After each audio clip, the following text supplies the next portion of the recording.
বৰক্ষেত্ৰীৰ মধ্য কাজিয়াত চাঞ্চলকৰ নাও চুৰি ঘটনা। নলবাৰী জিলাৰ বৰক্ষেত্ৰী ৰাজচক্ৰৰ অন্তৰ্গত মধ্য কাজিয়াচৰত এক চাঞ্চলকৰ চুৰিকাণ্ডৰ ঘটনা সংঘটিত হৈছে। চৰাঞ্চলৰ ৰাইজৰ যাতায়াত সেৱাৰ একমাত্ৰ মাধ্যম নাও চুৰিৰ ঘটনা সংঘটিত হৈছে মধ্য কাজিয়াচৰত।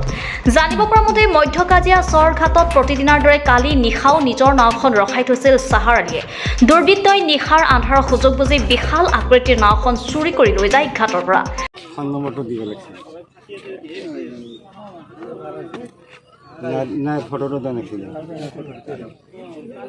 গৰাকীয়ে বিভিন্ন ঠাইত নাওখন বিচাৰি চলাত কৰিছে যদিও নাওখনৰ কোনো সম্ভেদ লাভ কৰা নাই। নাওখন চুৰি কৰাৰ সন্দৰ্ভত ইতিমধ্যে ভুক্তভোগী চাহাৰ আলীয়ে দৌলাশাল আৰক্ষী চকীত এজাহাৰ দাখিল কৰিছে। নাওৰ গৰাকী চাহাৰ আলীয়ে জনোৱা অনুসৰি ৪৪ হাত দৈৰ্ঘ্যৰ নাওখন প্ৰস্তুত কৰাত ৩,৫০,০০০ টকা খৰচ হৈছিল। যদিহে কোনো ব্যক্তিয়ে নাওখনৰ সম্ভেদ লাভ কৰে তেন্তে ভুক্তভোগী চাহাৰ আলীৰ 6001845526 নম্বৰত যোগাযোগ কৰিবলৈ কাটৰ অনুৰোধ জনাইছে। মোকালমোৱাৰ পৰা সুৰজিত পাঠকৰ ৰিপৰ্টাৰ লাইভ অসম। আমাৰ মধ্য কাজিয়া গাঁও আমাৰ ঘাটৰ পৰাই চাহাৰ আলীৰ নাও বান্ধি থৈছিল। সেইটো নাও কালি ৰাতি ৪৪ হাত নাও ২০ পাৱাৰৰ মিচিং চব বাইজে লৈ গৈছে, চোৰে দুৰ্বৃত্ত লৈ গৈছে। আমি খুব বিচাৰি আছোঁ, এতিয়ালৈকে আমি পোৱা নাই। আমি দৌলাল থানাত আমি এইটো ইজাহাৰ দিছোঁ।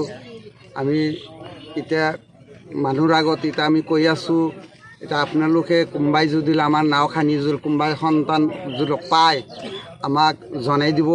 আমি জনাই দিলে অলপ সুখী হ'ম। এইটো আমি সকলোৰ কাছত আমি এইটো অনুৰোধ কৰিছোঁ। আমি এইটো আমাৰ কামনা। কিমান ডাঙৰ আছিল নাওখন? ৪৪ হাত আছিল, ৪৪.৫ হাত। কিমান মান দাম পৰিব?